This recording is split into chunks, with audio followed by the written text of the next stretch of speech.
नमस्कार दोस्तों, स्वागत है आप सभी का आपके अपने यूट्यूब चैनल पर। दोस्तों, आज हम लोग इस वीडियो में यूपी पुलिस कांस्टेबल के कुछ प्रीवियस ईयर के क्वेश्चन को देखेंगे और इसमें इस वीडियो में दोस्तों मैथ के क्वेश्चन को देखने वाले हैं, ठीक है। और मैथ के दोस्तों ये जो शिफ्ट है हमारा 23 फरवरी का फर्स्ट शिफ्ट का है, ठीक है।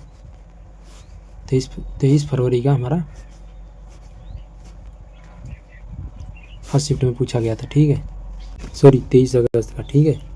हमारा 23 अगस्त का फर्स्ट शिफ्ट में पूछा गया था हमारा क्वेश्चन, ठीक है। तो इस वीडियो में मैथ के क्वेश्चन को देखेंगे। तो चलिए देखते हैं और कैसे कैसे क्वेश्चन पूछे गए थे। और इसका लेवल में दोस्तों ठीक ही मीडियम साइड में था। कुछ हार्ड भी क्वेश्चन थे 2-3, और कुछ मान के चलिए इजी मॉडरेट ही क्वेश्चन थे, ज़्यादा हार्ड नहीं थे, ठीक है। तो चलिए वीडियो को स्टार्ट करते हैं। तो चलिए देखते हैं। ये क्वेश्चन हमारा आया था, आपको दिया गया इतना इतना इतना का महत्तम समापवर्तक ज्ञात करना, ठीक है। मतलब HCF ज्ञात करना है। तो HCF आपको पता होना चाहिए, जो कॉमन चीज़ होता है वही हमारा होता है, ठीक है। तो आपकी ये संख्याएं दी गई है जो अब देखेंगे तो सभी में 0.05 कॉमन होगा, ठीक है। सभी का डिवाइड हो जाएगा, ठीक है। सब में डिवाइड हो जाएगा, तो ये हमारा आंसर हो जाएगा, ठीक है। तो चलिए अगला क्वेश्चन देखते हैं। तो ये 2 से 3 सेकंड का क्वेश्चन था, बहुत ही जी। देखिए क्या दिया गया, वह छोटी छोटी संख्या ज्ञात कीजिए जो 4, 6, 7, 8, 9 से विभाजित करने में प्रत्येक स्थिति में शेषफल 3 बचता है, ठीक है। तो क्या करेंगे, आप पहले इतना से विभाजित कर रहा है, तो एक काम करिए, सबका एलसीएम ले लीजिए। 4, 6, 8, 7, 8, 9, ठीक है। तो अगर हम इसका एलसीएम लेते हैं तो हमारा 2 से कटेगा, तो ये 2 हो जाएगा, 3, 7, 4, 9, ठीक है। एक बार और 2 से जाएगा तो ये 1 हो जाएगा, ये 3 हो जाएगा, ये 7, 2, 9। एक बार और 2 से जाएगा तो एक बचेगा, ये 9 × 7, ठीक है। तो कितना हो गया, 8 गुणे 7, 9, 7, 63। तो ये 8 × 9, 7, 63, मतलब ये इसमें मल्टीप्लाई करेंगे तो इसका क्या आएगा, 8 × 24, 8 × 6 48, 48 × 49, 50, मतलब 504 आएगा, ठीक है।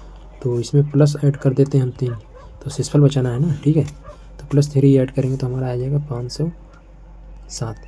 तो ये हमारा करेक्ट हो जाएगा, ठीक है।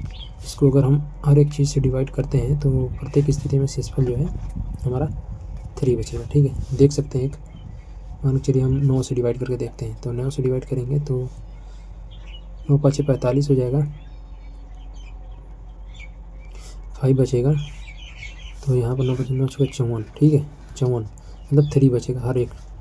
तो वैसे निकालते हैं दोस्तों, तो हमारा 507 करेक्ट होगा, ठीक है। नेक्स्ट क्वेश्चन देखते हैं, क्या दिया गया यहाँ पर। यदि दिया गया है आपका 30 टेबलों की लागत मूल्य 40 टेबलों के विक्रय मूल्य के बराबर है, तो प्रतिशत हानि बताना, ठीक है। तो मान के चलिए एक का विक्रय मूल्य 1 रुपया है, ठीक है, ठीक है। विक्रय मूल्य सेलिंग प्राइस 1 रुपया है, ठीक है। तो 40 का सेलिंग प्राइस क्या हो जाएगा, 40 रुपया, ठीक है।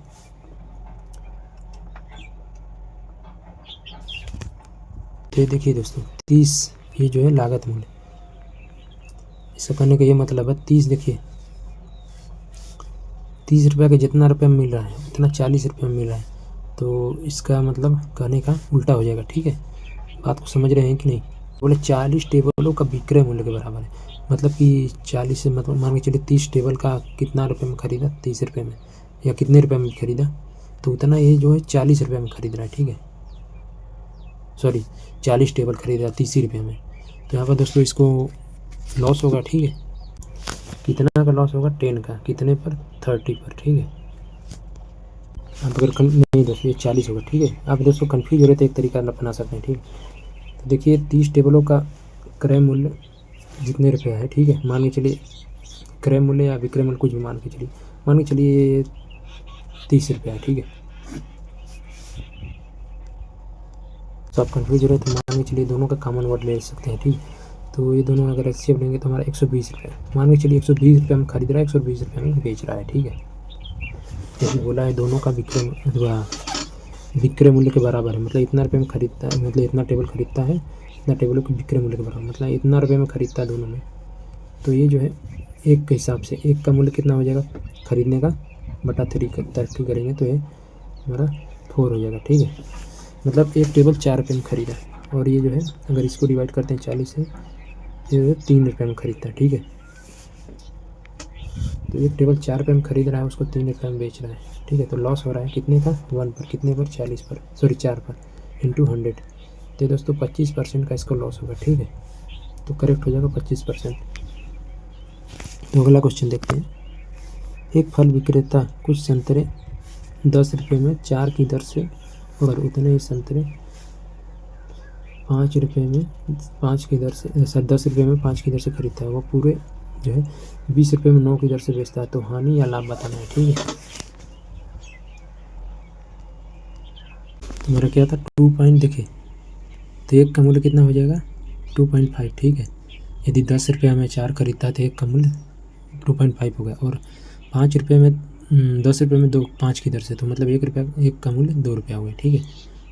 तो 2 का मूल्य कितना हो जाएगा दोनों का, मतलब एक इसका 4.5। ये दोस्तों 2 का मूल्य है, एक का मूल्य निकालने के लिए बाई 2 करना पड़ेगा, ठीक है। और देखिए इतना को दर से बेचता है, मतलब 4.5/2 की दर से खरीदता है और 20/9 की दर से बेचता है। तो ये दोस्तों इसको सॉल्व करेंगे तो इसको डिवाइड इसमें करेंगे और इसको इसमें, तो हमारा आएगा 14.5 रेशियो 40, मतलब 40.5 में ख़रीदा और 40 रुपये में बेच दिया। तो कितने का हानि हुआ 0.5 का, कितने पर 14.5 पर। तो ये दोस्तों परसेंटेज में वैल्यू निकालेंगे तो हमारा जो आंसर आएगा 100/81 आएगा, ठीक है। तो ये हमारा करेक्ट आंसर हो जाएगा। क्या करना है, बस 100 से मल्टीप्लाई करना है आपको और सॉल्व करना है, ठीक है। चलिए अगला क्वेश्चन देखते हैं। 2 प्रकार के चावल जो है 11 रुपये प्रति किग्रा और 21 रुपये प्रति किग्रा है, ठीक है। और एक 17 रुपये प्रति किग्रा के साथ मिश्रित करने पर प्राप्त 2 चावल का अनुपात ज्ञात करना है, ठीक है। तो दोस्तों दूसरा क्वेश्चन ये टाइप हो गया है, ये इसको मत ध्यान दीजिए, ठीक है। देखिए 11 रुपये प्रति किग्रा है और एक 21 रुपये है, तो इसको 17 रुपये प्रति किग्रा के मिश्रण बनाना है, ठीक है। तो इसको क्या करना है, रेशियो बताना है, ठीक है। तो इसमें क्या करना है, बस ईजी है क्वेश्चन। तो इसमें माइनस करेंगे, 21 में से 17 घटाएंगे तो हमारा 4 बटेगा, और उस 17 में से हम लोग घटा रहे हैं 17 में से 11, तो 6 बचेगा। तो ये रेशियो से लेंगे तो हमारा 2:3 करेक्ट आंसर होगा, ठीक है। तो 2:3 में मिलाना पड़ेगा। अगला क्वेश्चन देखते हैं। ये क्वेश्चन देख लीजिए जो इसी में टाइप हो गया है। क्या दिया गया है, 12% वार्षिक ब्याज की दर से मान के चले कितने समय में दोगुनी हो जाएगी, ठीक है। तो दोगुनी की बात कर रही है तो इसका क्या मतलब हो सकता है, मान के चलिए वो 100 रहा होगा तो वो 200 होगा, ठीक है। तो 100% की वृद्धि दिख रही है, तो इतना का कितने परसेंट करेंगे, कितने टाइम्स करेंगे कि 100 हो जाए, ठीक है। तो 12.5 का ये 4 टाइम्स अगर करेंगे, सॉरी 8 टाइम्स, तो 12 × 84 मतलब 100 आ जाएगा, ठीक है। तो 8 होगा करेक्ट आंसर, ठीक है, 8 वर्षों में। नेक्स्ट क्वेश्चन देखते हैं। तो दोस्तों अच्छा क्वेश्चन है, देखिए क्या पूछा गया है। एक भारतीय रेलवे एक निश्चित काम को जो है 150 दिनों में पूरा करने के लिए इतना श्रमिकों को नियुक्ति करता है, ठीक है। जो 50 दिनों में देखा गया कि 1/4 काम किया गया, तो पूरा समय पर पूरा करने के लिए कितने, क्या बोला है, नियुक्त किए जाने वाले अतिरिक्त श्रमिकों की संख्या क्या है, ठीक है। तो बात को आप समझ चुके होंगे, क्वेश्चन क्या समझ में आ रहा है, ठीक है। तो क्वेश्चन बोल रहा है कि 150 श्रमिकों को मतलब 120 श्रमिक चाहिए, ठीक है। मतलब टोटल इतना काम हो गया आपका। यदि 50 दिनों में केवल 1/4 काम पूरा होता है, ठीक है। यदि आपका 150 दिन है, देखते हैं 150 दिन जो है इतना श्रमिक लगते हैं, सॉरी 200 श्रमिक लगते हैं, तो ये देखा गया कि 1/4 ही काम पूरा हुआ है, ठीक है। तो समय पर काम पूरा करने के लिए कितने अतिरिक्त नियुक्त करने चाहिए, ठीक है। तो समय पूरा करने के लिए, तो अभी समय कितना हुआ है आपका 50 दिन, बचा कितना है 100 दिन और बचा, ठीक है, क्योंकि 150 दिन में ख़त्म करना है, ठीक है। तो ये 100 दिन इंटू कितने अतिरिक्त, अभी कितने हैं 200 श्रमिक हैं, तो मान के चलिए एक्स श्रमिक और लगेंगे, ठीक है। तो मान के चलिए टोटल एक्स है, मतलब 200 से अधिक एक्स, मतलब एक्स श्रमिक इसमें लगे तो कितना काम खत्म करना है, 3/4 काम और बचा है, ठीक है। तो जो एक्स की वैल्यू रहेगी हमारी, मतलब 200 प्लस हमारा रहेगा जो अधिक होगा, ठीक है। मान के चलिए टी अधिक है, ठीक है। तो एक्स की वैल्यू ये है हमारी, कन्फ्यूज नहीं होना है, ठीक है। ये 4 से 4 खत्म हो गया। 3 का अगर हम 2 से 0 0 काट देते हैं पहले, ठीक है। तो देखिए 5 दूनी 10, मतलब 100 × 3 300 हो गया, ठीक है। तो एक्स की वैल्यू हमारी 300 आ गई। तो हमारा एक ये तो 200 है ही, तो 300 माइनस 200 करना पड़ेगा, जो कि 100 अधिक श्रमिकों की आवश्यकता पड़ेगी, ठीक है। तो 100 करेक्ट होगा हमारा। तो चलिए आगे देखते हैं दोस्तों। कमेंट करके बताइएगा क्वेश्चन समझ में आके नहीं, ठीक है। क्या दिया गया है, 12 पुरुष और 18 महिलाएं किसी काम को 10 दिन में कर सकती हैं। 9 पुरुष 18 महिलाएं उसी काम को 12 दिन में कर सकती हैं। 2 पुरुष 3 महिला उसी काम को करने में कितने दिनों में पूरा कर सकती हैं। तो आप एक लॉजिक देख रहे होंगे, 2 पुरुष 3 महिलाएं पूछा है, ठीक है। तो 2 पुरुष 3 महिलाएं, ठीक है। अगर हम इससे 18 मैन प्लस 18 महिलाएं जो है किसी काम को 10 दिन में करते हैं, ठीक है। अगर हम डिवाइड करते हैं 3 से इसको, सॉरी 6 से डिवाइड करते हैं, तो ये 3 बचेगा, ये 4 बचे, 3 मैन 4 वोमेन, ठीक है। तो ये काम कितने दिन में करेंगे, ये डिवाइड करते इधर मल्टीप्लाई करना पड़ेगा, ठीक है। तो हमारा 40 दिन में काम खत्म होगा। क्यों मल्टीप्लाई करना पड़ेगा, क्योंकि आप इसकी संख्या घटा रहे पुरुष महिलाएं की, तो जाहिर सी बात है कि दिनों की संख्या ही बढ़ेगी, ठीक है। तो हमारा 40 करेक्ट होगा। नेक्स्ट क्वेश्चन देखते हैं। तो देखिए कि दिया गया है 2 रेलगाड़ियाँ क्रमशः कितना दिया गया, कितना भी दिया गया है, थोड़ा टाइम में मिस्टेक हो गया, मान के चलो 30 दिया गया कुछ भी, और इतना किमी प्रति घंटे की समान दिशा में चले, मतलब एक ही दिशा में चलेगी। तेज गाड़ी धीमी रेलगाड़ी को पार करने में बैठे एक व्यक्ति को जो है 16 सेकंड में पार कर सकती हैं। तो तेज चलने वाली रेलगाड़ी की लंबाई बतानी। तो लंबाई मतलब डिस्टेंस निकालना है, तो दूरी बराबर क्या होता है, चाल गुणे समय। तो चाल इनका डिफरेंस लेना है, मान के चलिए 32 माइनस जितना भी ये हो S9 है, कितना भी मान के चलिए 45, मान चलिए 49 है, ठीक है, माइनस 32, ये आपका आ गया मीटर किमी पर आवर में। क्या रेल की लंबाई याद करनी है, ठीक है। तो डिवाइडेड बाई 16 सेकेंड, 16 सेकेंड को हम लोग घंटे में बदलने के लिए या तो मीटर में ही बदल दीजिए, तो मीटर में बदलेंगे इसको, क्योंकि किमी पर आवर में है, तो इसको 5/18 से गुणा करना पड़ेगा।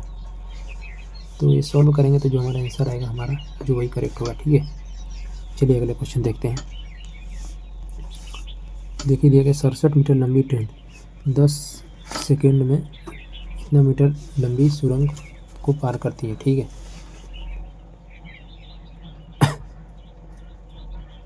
यदि इसके द्वारा इतना मीटर लंबे प्लेटफॉर्म को खड़े व्यक्ति को पार करने में कितना समय लगेगा, ठीक है।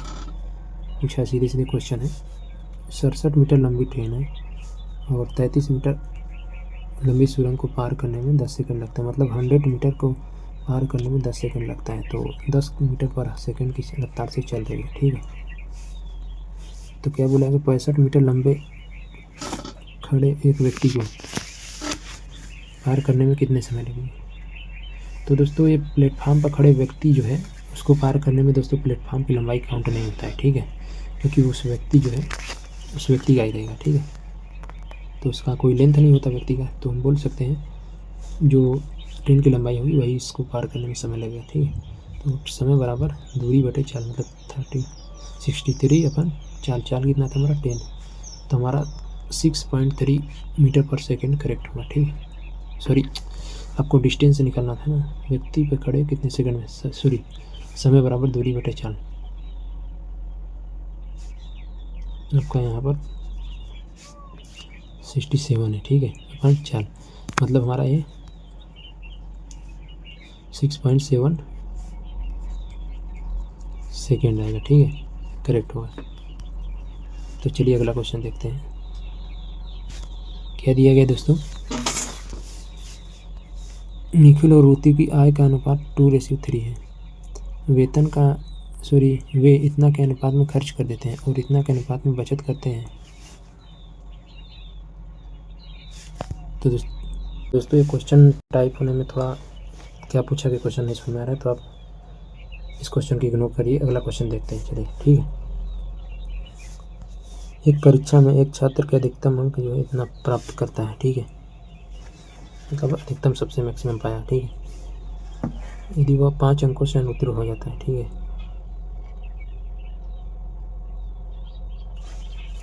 फिर भी 5 अंक से अनुत्तीर्ण हो गया। एक अन्य छात्र जो अधिकतम 30% स्कोर करता है तो वह इतना अंक अधिक प्राप्त करता है, तो उत्तीर्ण होने के लिए आवश्यक प्रतिशत बताना। तो प्रतिशत तो पहले तो आप पता कर लीजिए कितना अंक होना चाहिए उत्तीर्ण करने के लिए। तो जैसे 209 अंक प्राप्त करता है तो 5 अंक से उत्तीर्ण होता है, तो मतलब 5 अंक और अधिक पाता है तो ये उत्तीर्ण हो जाता है, ठीक है। तो यानी 412 मतलब 214 अंक चाहिए मार्क्स, ठीक है, 214 मार्क्स चाहिए पास होने के लिए, ठीक है। एक छात्र ने इतना परसेंट स्कोर किया 30%, लेकिन वो इतना 20 नंबर अधिक प्राप्त किया। ये जो वैल्यू है ये हमारा 214 + 20, ठीक है, तभी ना ये हमारा औसत मान हो गया और ये हमारा पूरा, तो 30% की वैल्यू ये हो गई हमारी। यानी अगर इसको हम ऐड करते हैं तो 4 आएगा, 432 मतलब 30% की वैल्यू ये आएगी हमारी, ठीक है। तो इसको काटेंगे तो हमारा 3 7 21 3 8 24 मतलब 78, 1% की वैल्यू 78 हुई, ठीक है, 1% की वैल्यू 78 है। तो उत्तीर्ण होने के लिए कितना मार्क्स चाहिए, 214, मतलब 214 की वैल्यू आपको परसेंटेज में निकालनी है, ठीक है। तो 1 की वैल्यू 78 मतलब 1/78 आपकी 1 मार्क्स का नंबर हो गया। 214 से गुणा करना पड़ेगा, ठीक है। तो अगर हम गुणा करते हैं तो 78 का 214 में अगर हम इससे काटते हैं, 2 से काटते हैं तो 2, अगर इसको डिवाइड करते हैं तो मान के 2 से डिवाइड करते हैं तो 39 आएगा, ठीक है। 3 3 2 3 6 1 इसमें 9 दूनी 18, ठीक है, और ये कटेगा 107 मतलब हमारा 107/39% की वैल्यू आएगी, ठीक है, इतना परसेंट होगा। अगर इसको डिवाइड करते हैं तो 3 तरीके 9 जितना परसेंट आए। अगर गड़बड़ आ रहा देखते हैं दोस्तों क्या मिस्टेक है। दोस्तों यहाँ पर गड़बड़ी थी, यहाँ पर हमारा जो 10 की वैल्यू निकाले थे, ठीक है, तो यहाँ 3 7 21 3 8 24 मतलब 7.8 आएगा, ठीक है, 1% की वैल्यू। तो हमारा 1 मार्क्स की वैल्यू 1/7.5 आएगा, ठीक है, 7.8, तो 7.8 आ गया 1 की वैल्यू, 1 मार्क्स का परसेंटेज में वैल्यू आ गई, ठीक है। आपका निकालना क्या है 214 का, तो 214 से इसी प्रकार मल्टीप्लाई करेंगे तो हमारा जो है कैसे था 107/39 आएगा, ठीक है। तो ये करेक्ट होगा हमारा जितना भी परसेंट आया, ठीक है, ये 0 है। तो चलिए अगला क्वेश्चन देखते हैं। क्या दिया गया, निखिल और रितु दोनों कुल मिलाकर मासिक कितना बचत करती, प्रत्येक का मासिक आय ज्ञात कीजिए। दोस्तों कुछ हमारा अननोन नहीं दिया गया है, तो चलिए इस क्वेश्चन को बाद में देखेंगे, पहले अगला क्वेश्चन देखते हैं। यदि निश्चित राशि पर 2 वर्ष के लिए 5% साधारण ब्याज की दर से इतना रुपये 3 वर्ष बाद समान चक्रवृद्धि ब्याज ज्ञात करना है, ठीक है। तो साधारण ब्याज आपको दिया गया है इतना रुपया, तो मूलधन निकालने के लिए क्या करेंगे, P निकालना है आपका, ठीक है। मूलधन मान के चलिए हमारा कितना 2 वर्ष में कितना हो जाएगा 10% बचेगा, ठीक है। तो 1600 का 10% दे, तो मतलब ये जो वैल्यू है 10% की वैल्यू है। तो 100% की वैल्यू निकालने के लिए 1 से और 0 लगा देंगे, ठीक है। तो ये हमारा मूलधन आ गया, ठीक है, 16,000 हाँ ठीक है। तो 16,000 आ गया। 3 वर्ष बाद समान चक्रवृद्धि ब्याज बताना है, ठीक है। तो 16,000 है, चक्रवृद्धि ब्याज निकालने के लिए क्या करेंगे, सक्सेसिव लगाना है एक तरीके से, ठीक है। तो क्या हो जाएगा, 105/100, 105/100, 105/100, ठीक है। ये हमारा कंपाउंड इंटरेस्ट होगा, ठीक है। अगर इसको डिवाइड करना चाहते तो कर सकते हैं। इसको सॉल्व करेंगे दोस्तों, जो आंसर आएगा हमारा वही करेक्ट होगा, ठीक है। सॉल्व करके देखिएगा आप। चलिए अगला क्वेश्चन देखते हैं।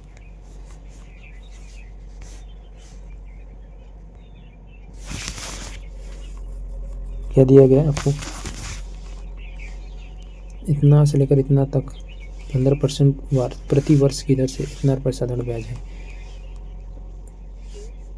छूट कितनी होगी, ठीक है। क्वेश्चन में लगता है दोस्तों, ये क्वेश्चन दूसरा है, मूलधन आपको निकालना पड़ेगा, ठीक है। हमको लगता है क्वेश्चन में यही पूछ सकता है, इतना से लेकर इतना तक 15% प्रति वर्ष की दर से साधारण ब्याज इतना है, इतना पर साधारण ब्याज है, मतलब साधारण ब्याज पूछा है, ठीक है। तो देखिए यहाँ से इतना से लेकर इतना तक कितना दिन होगा, ठीक है। तो आप देख रहे हैं 12/2/2022 से लेकर 11/2/2023 तक, तो यानी हमारा टोटल 1 साल का पूछा गया, ठीक है। तो प्रति वर्ष 15% लगता है, तो आपका 73 रुपया है, और प्रति वर्ष 15% का लगता है, तो 15/100। तो इसको सोल्व करना है, 15 का अगर इसमें मल्टीप्लाई कर दे तो 15 × 45, 15 × 7 = 105, 105 + 4 109 आ जाएगा, ठीक है, डिवाइडेड बाई 100। तो ये 10.5 साधारण ब्याज होगा, ठीक है, 10.595, ठीक है। ये हमारा रुपीज़ में आएगा। तो चलिए अगला क्वेश्चन देखते हैं।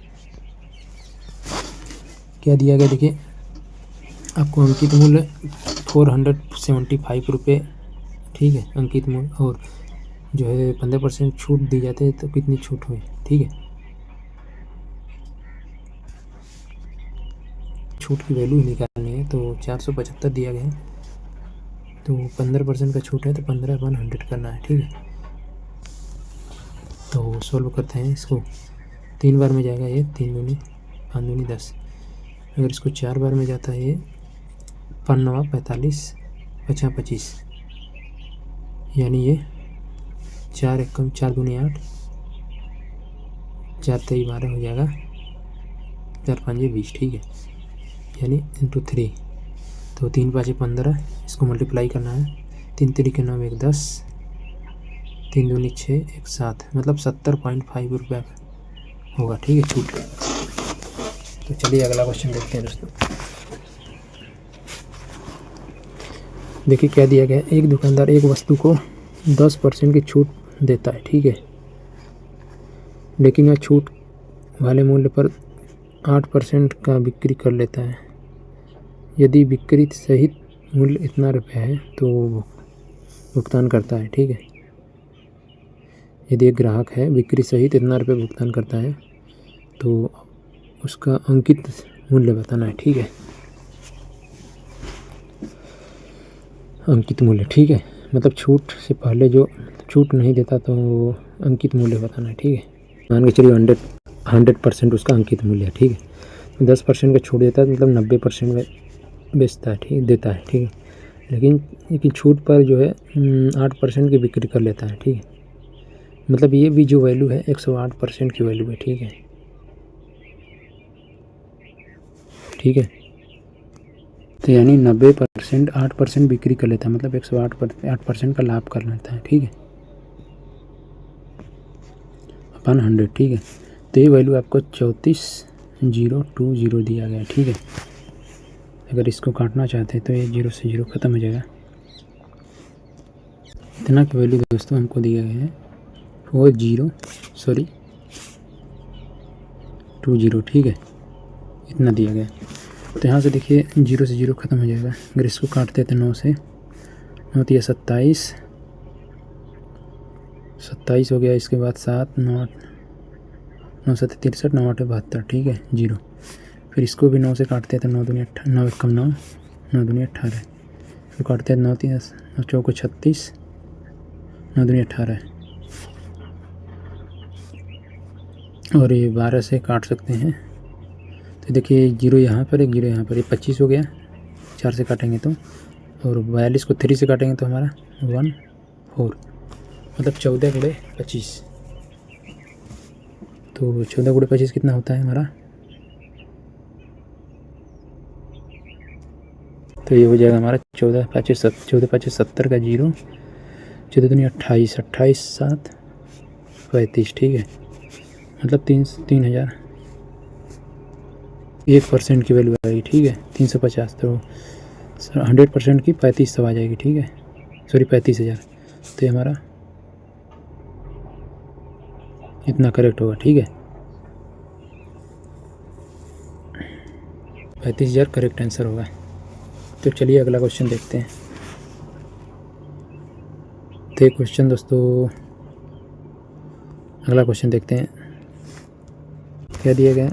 9 क्रमागत सम संख्याओं का औसत आपको दिया गया है, ठीक है, पहली और अंतिम संख्या का अंतर बताना है, ठीक है।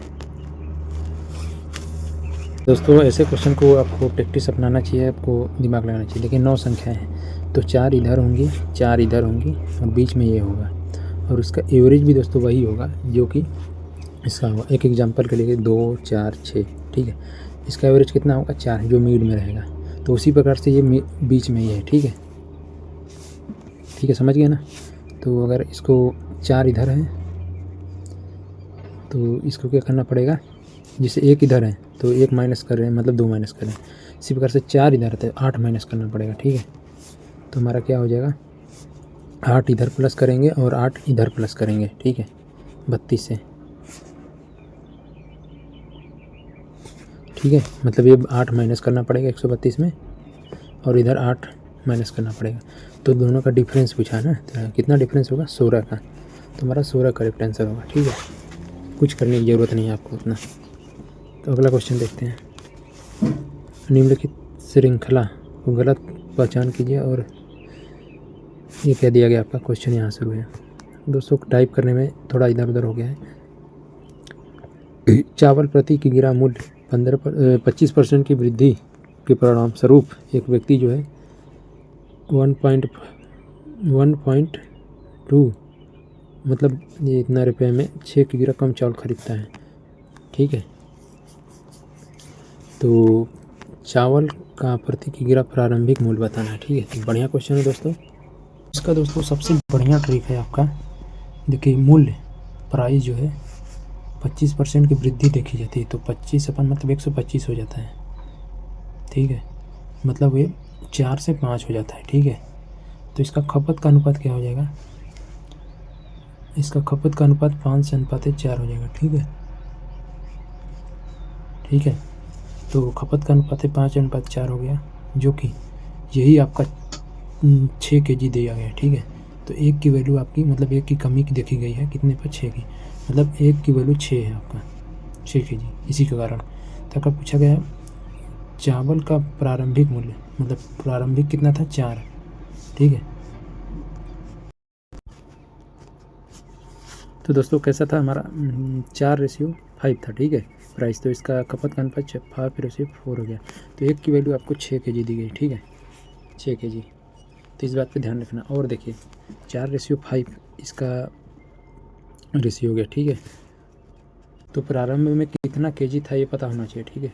तो प्रारंभ वाला आपका 4 है प्राइस, और खपत जो है 5 है, ठीक है। तो को एक खपत की वैल्यू आपको दी गई है 6, ठीक है। तो 1 की वैल्यू मतलब 6 kg आ गई। तो टोटल कितना था हमारा, पहले 6 × 5, ठीक है, तो मतलब 30 kg पहले टोटल था, ठीक है, ख़रीदने के लिए। तो ये 30 kg की कितने की वैल्यू है 1200 रुपये की, ठीक है। तो 1 की वैल्यू कितनी हो जाएगी 3 × 12 मतलब 40 kg शुरू में था। लेकिन अब बाद में कितना हो गया, देखिए बाद में निकालने के लिए मतलब नया मूल्य क्या करेंगे, आपको 40 रुपये पर kg है, ठीक है। तो नया मूल्य निकालने के लिए आप ऐसे भी निकाल सकते हैं 40 का 5/4, क्योंकि 25% की वृद्धि देखी गई है, ठीक है। तो 50 kg पर मतलब 50 रुपये पर kg हो गया, ठीक है, बाद में। तो हमारा करेक्ट आंसर क्या होगा 40 रुपये पर kg, ठीक है। तो दोस्तों क्वेश्चन समझ में आ गया नहीं बताइएगा। तो चलिए दोस्तों ये लास्ट क्वेश्चन था। और दोस्तों वीडियो पसंद है तो लाइक करिएगा। चलिए दोस्तों मिलेंगे नेक्स्ट वीडियो में। जय हिंद, जय भारत।